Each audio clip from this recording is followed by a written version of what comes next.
All right. Hello, everyone. Thank you for joining us today. And I think Kelly, maybe go to the next slide and we'll do a project overview. Okay. Oh, just a second. Gotcha. All right. So the full name of the project is Building Partnerships for Climate Smart Commodities in South Carolina. The short name for it is Climate Smart Grown and SC. This is a collaboration between Clemson and SC State, the two land grant universities. And then we also have 27 partner organizations to help implement this project. It's funded by the USDA, the Partnerships for Climate Smart Commodities. This grant is $70 million for a 5-year pilot.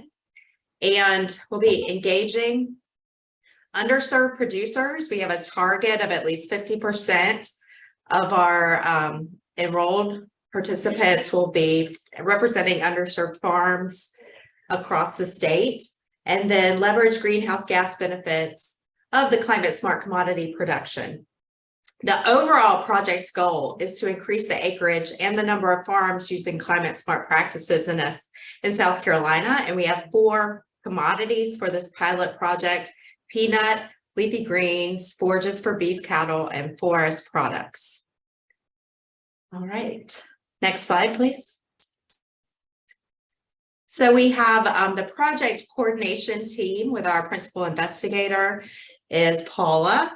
And then we have the different coordinator, manager, and coordinator roles at each institution. So at South Carolina State, the project manager is Dr. Lamine Germain, and then myself for Clemson University.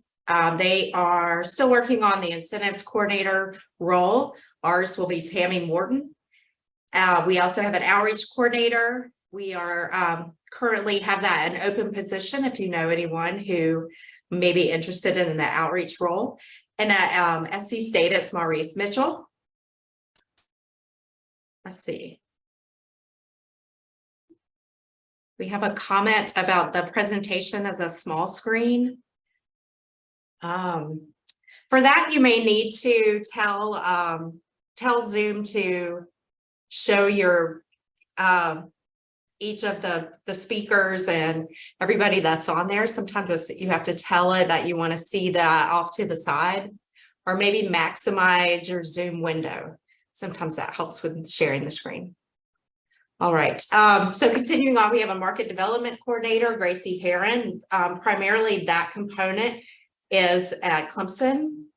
And then a measurement coordinator, Dr. Florence Anuro for SC State, and Katie Kurz for Clemson. An implementation coordinator is Dr. Edoui Abujan at SC State, and then Kelly Glenn here. We have several, a lot of additional personnel that we're working on getting in place. A few of those people we have already been hired, but a lot of these positions are currently open or they're going through their hiring process. With extension associates for each of the pilot commodities, we have 2 positions that will be filled. Some of those are being filled with a person getting ready to onboard. We have a soils lab tech at the Edisto Rec. That role has been filled and that person has started. And then we have 4 lab techs to do specifically soil measurements, and they are based out of each of the recs, and then one here at on main campus. And then we have field techs. We have 4 of those who will be out using the flux chambers to measure greenhouse gas emissions from farms at a select number of our farms. We will have a field technician who will measure methane emissions with the green feed system at our cattle farms. And then we also have a tower technician who will be working with the forestry towers as our eddy covariance towers to measure carbon fluxes in the forest. And then we have a forest tower manager open. So a lot of these, we have some that are currently open, some that are going through the process. And we also have outreach coordinator position open for the projects who would be based here on main campus. All right, next slide. Oops. Here are all of our partnering organizations that are going to provide support throughout the project with implementation and recruiting. And we're very excited about all of these supporting partners. All right, and then next we have 3 parts of this project, the 3 main components. So first we have implementation. That is the phase that we are in and moving into as we start to recruit producers to participate, to implement the climate smart practices. Clemson and NC State will provide training, technical support, and financial incentives. And the goal for the whole 5-year project, enroll 400,000 acres, 500 plus farms, and then engage underserved farms. Then we have the measurement component. This will measure how the practices affect greenhouse gas emissions, soil, and forests. And we have several different measurements that will be going on throughout the project: soil analysis, greenhouse gas emissions, methane emissions for forests, carbon fluxes, and then ecological impacts. And then we have our market development component: develop and expand markets for climate smart commodities with lots of economic impacts for producers. And at the regional scale, we're going to do several surveys with producers and then with consumers and industry, and then also traceability for forest markets, and then development of the climate smart label. And now I will pass it over to Kelly. She's going to get into more detail for you all. Thank you, Paula and Carrie. So good afternoon, everyone. Thank you for joining. And I'm just going to go through some basic information about what the incentives are, what commodities we're incentivizing, and a little bit about the conservation practices associated with each. And then after we do that, we'll have a little bit more information to share about a little bit deeper dive into the measurement and marketing piece. We'll talk about enrollment, and then we'll certainly leave plenty of time for questions. So we've got Katie's keeping an eye on the questions in the chat. So you're welcome to put your questions in the chat as we go, or just unmute when we have that time at the end, and we'll try to get everyone answered. So first of all, I just wanted to cover this.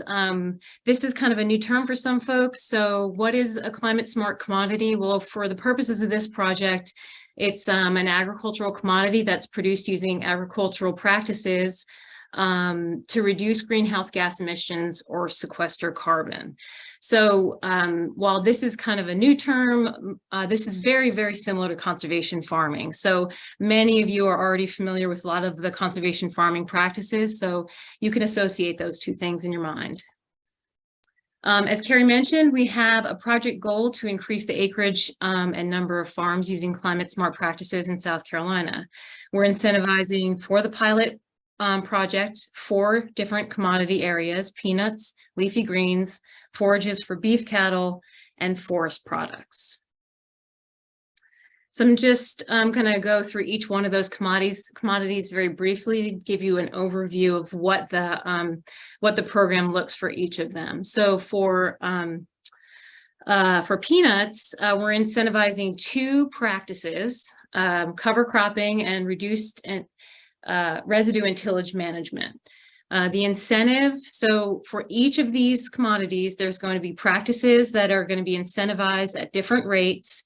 And then this is just an overview of the cultural requirements, but we'll have much more in-depth information for the farmers. We'll be creating training programs, and and our field team will also be are going to be available for any kind of technical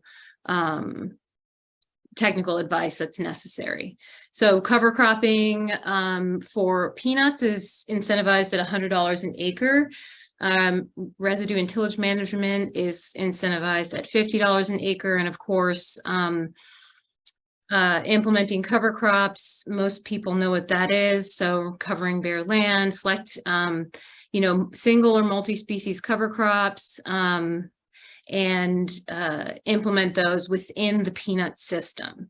And then, of course, for residue management, that's a portion of the residues left in the field and limiting soil disturbance. So for the peanut systems program, one of the requirements is that the acreage must not already be incentivized or be enrolled in another program that's creating a cost share or incentivizing for the same practice. So for instance, some of the NRCS programs that incentivize cover cropping, there would be no double dipping. So you'd have to either choose this program or the NRCS program for that acreage. However, you can mix and match on a single operation. We do have a minimum and maximum acreage for each one of these commodities. So if we had a 500-acre peanut operation, up to 200 of those acres could be incentivized under this program, and the additional 300 could certainly go into the NRCS program, cost share program. And for peanuts, we do have an acreage minimum of 10. All of the practices must be implemented within a year of enrollment, and we're asking that participants commit to a minimum of 3 years to 3 years in the program. And of course, in a peanut system where you don't necessarily plant peanuts on the same plot year after year, the peanuts must be within that rotation within a 3-year window. And for the peanut program, we're also asking that the farmers enroll in the Sustainable Peanuts Initiative as well. And we have resources to help them through that process. Okay, so leafy greens. There's 3 practices that are being incentivized, and this just depends on where the farmer enrolls. If they're not currently doing cover crops, then they would be placed in the cover cropping category. If they are already cover cropping, they could opt for a reduced tillage system. And if they're already doing some reduced tillage, there's options for mulching and going to a no-till system. So those acreages are incentivized at a $1,500 an acre. And again, requirements to participate. Again, no double dipping with other cost share programs. Acreage minimum for enrolling in the leafy greens program is 1/2 of an acre, and we're capping that at 5 acres. Again, practices must be implemented within a year, participate for 3 years, and we are limiting the leafy greens program to collards, kale, mustard, and turnip. So those must be part of the rotation in that system on that acreage. So forages for beef cattle has 3 practices that are being incentivized. Farmers can incorporate legumes into their grazing system at $250 an acre. They can implement a prescribed grazing system where they're rotating their herds through smaller pastures. And then incorporation of poultry litter is also incentivized at $80 an acre. With the exception of leafy greens programs, these practices can be stacked on the same acreage. So for instance, a forage beef cattle farmer could incorporate legumes and apply poultry litter and get the incentives on that acreage for both of those practices. Enrollment acreage minimum for cattle is 10 acres and maximum is 100 acres in the forage system. Okay, and I just need to move my bar here real quick. Finally, we have incentives for forest products, and landowners and forest folks who have forest land, whether it's land that's non-forested and the intention is to turn it into forested land, or it is forested land with the intention of managing it more with these conservation practices. There's several incentive options for both of those categories. So for instance, and we have the forest products portion of this project is a little bit more complicated than some of the other ones. So we do have a team that will help folks, landowners and forest managers decide which one of these incentives is appropriate for their land. But for instance, incentivizing landowners to plant higher quality seedlings, and then of course plant based on the goals for the land, whether that's for natural purposes, increasing bird habitat, or if it's for, potential logging later down the line. So the incentive for that would be 450 acres. And then there's some opportunities for site preparation and prescribed burning if needed in certain scenarios. Landowners, the acreage minimum for the forest products incentive program is 20 acres with a maximum of 100 acres per operation. Kelly? Yes.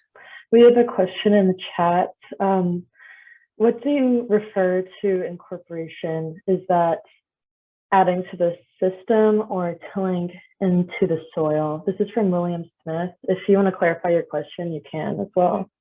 Okay. So the question was about incorporation of the poultry litter.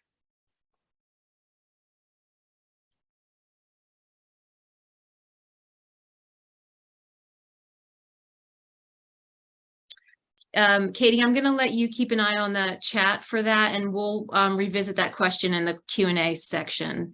Okay. So once you get some clarification, just hold on to that until we get to the question and answer portion. We're going to wrap up here in a few minutes.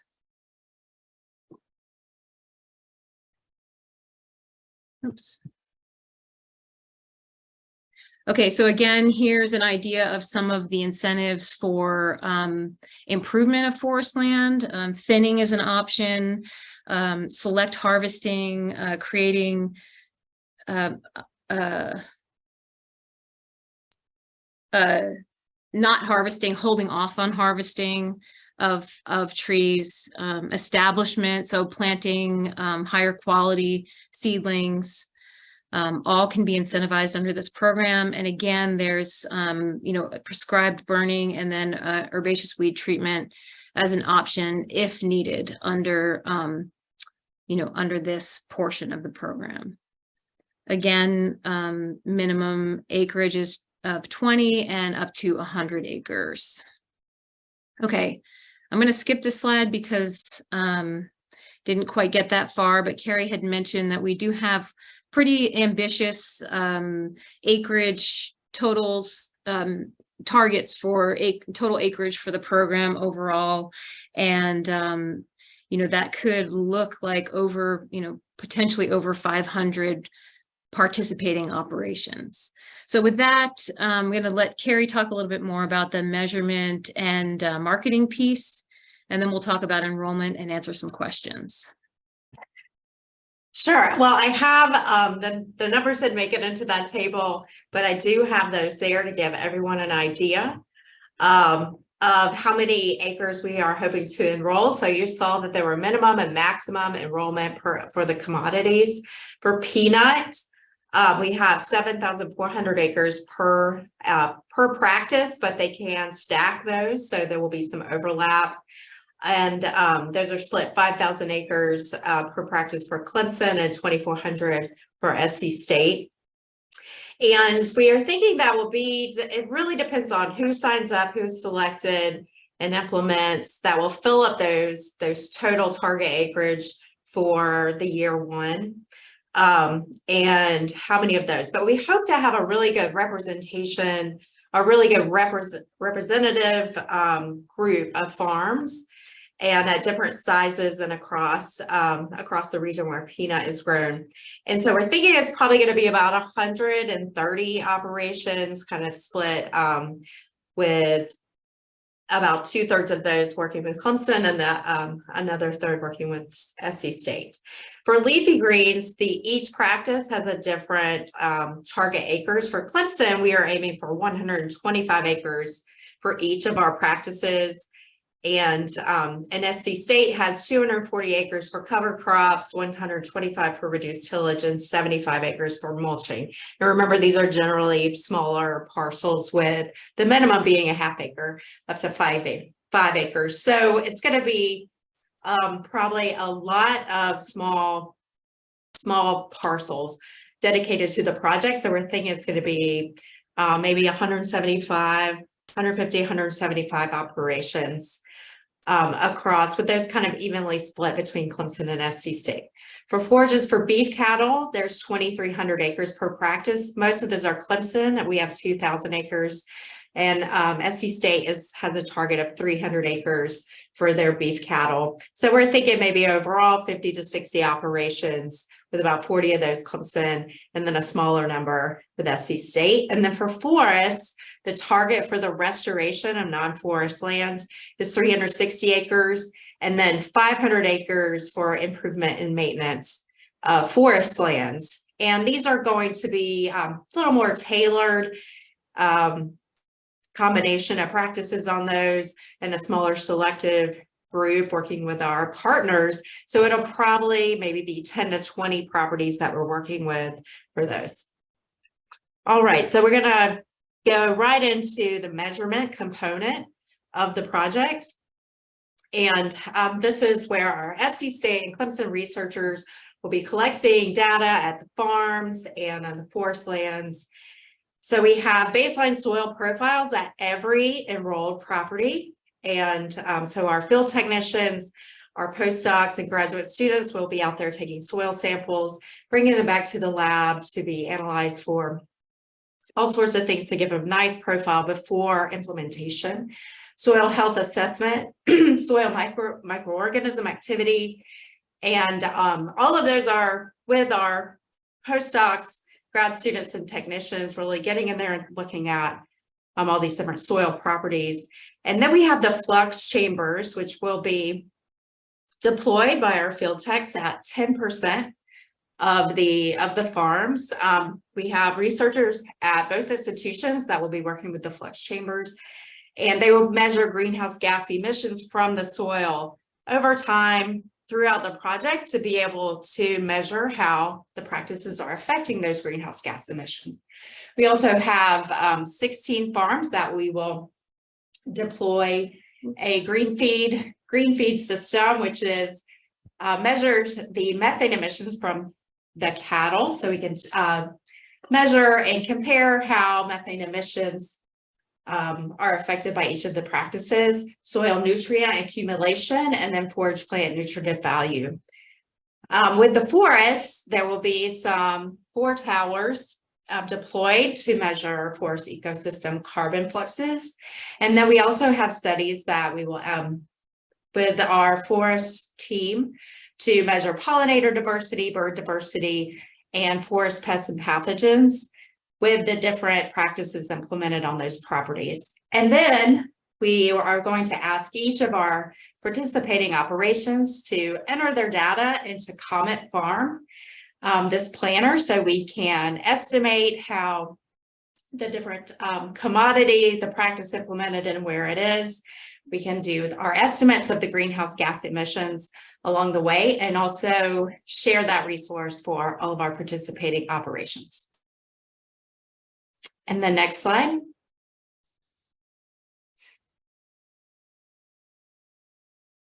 Did this, I think that's the slide you're waiting for, Carrie. Oh, I'm sorry. Sorry, I have it pulled up on my other one. So then we have a market development component. So we have a Clemson team. They will develop and expand the markets for climate smart commodities. There are some surveys that will be deployed that will, with our producers, to look at barriers and motivations, and then also to start to estimate profitability of our climate smart products, marketing opportunities, and then enterprise budget analyses for each of our participating operations. And then our market development team will also do some consumer preference surveys with consumers, end users, restaurants, small businesses, willingness to pay estimates, and then forest products traceability. And overall, we want to get to a place where there is a climate smart label and a certification program. So we have, you see our logo there, Climate Smart Grown in SC. That is our project logo, but hopefully we can transition all of this, take all this information and turn it into a label that producers can use to increase their sales of the climate smart commodities. And then a regional economic impact assessment and then market outreach materials for producers.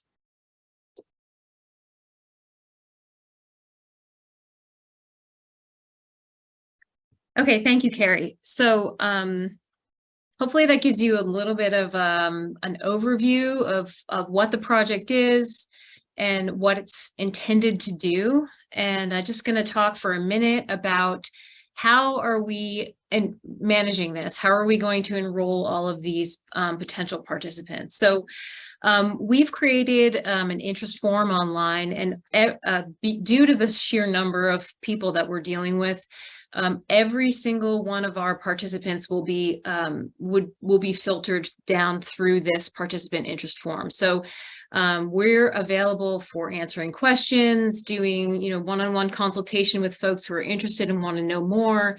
However, when they're ready to say, I'm serious, you definitely want to try to take advantage of some of these incentives, they must complete the participant interest form, and that's whether they do it on their own or if you're as an agent, certainly someone else could fill it out on behalf of the farmer, but that's where we're gathering all the information on the back end to kind of keep track of everyone.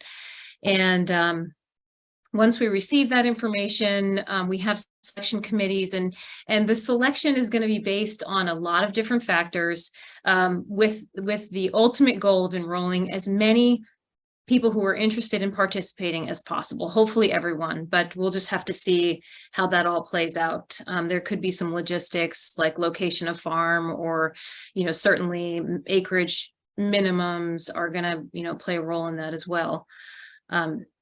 Once the farmers have been selected, they'll be asked to complete a participation agreement, which once we receive that, they'll be officially enrolled in the program. And then they will have 1 year to implement the practices. So of course, we are certainly aware that some of these practices are already, either being implemented right now on farms, or, we might miss that the springtime target for some of those plantings or those other practices, but they certainly can enroll this year and have a year to implement those practices. And the interest form is located on the program temporary website. So just to it's a very simple website, www.climatesmartsc.org. So that's something that that anyone who comes across a potential participant can share that information. And this is what the temporary website looks like right now. There's a little bit of information about the background of the project. There's some information here about attending an informational meeting, and if anyone did not receive a separate email with information on the upcoming participant information meetings, please drop your email here in the chat box so we can be sure and get that information to you. Every Thursday this month, there's an event happening to help promote the program, invite potential participants to come, and the event next Thursday is the event this Thursday is going to be a Zoom, an online meeting in the evening, and then the following Thursdays, one will be at PD Research and Education Center, and the other will be at Edisto Research and Education Center. So please do put your email in the chat if you have not received information about those meetings, so we can get that to you. Also on the website is a quick contact form. This is for folks, anyone who has questions, you know, specific questions or just wants some more general information. That's something that you can utilize you yourselves or share with anyone. But as I mentioned, this interest form here, the next steps to participate, this is where any participant who has learned a little bit about the program and wants to say, yes, I'd like to enroll, they'll need to fill out that interest form, and then we will have their information on the back end. They receive an auto reply with further details, so they know that their information has been received. And then finally on the website, down at towards the bottom, are links to one-pagers. These are PDF documents related to each of the commodities that we're incentivizing, and they contain all of the information that I showed on those previous slides, which practices are being incentivized, how much, a little brief overview of what the actual practice is, what the participation requirements are, and then the website and contact information. So these can be shared via email. If you open these up, they open a PDF. You can download and print them if you'd like to share the information with anyone. We'd certainly be grateful for the help promoting the program. And then at the bottom of the website is contact information for some of the program team. Okay,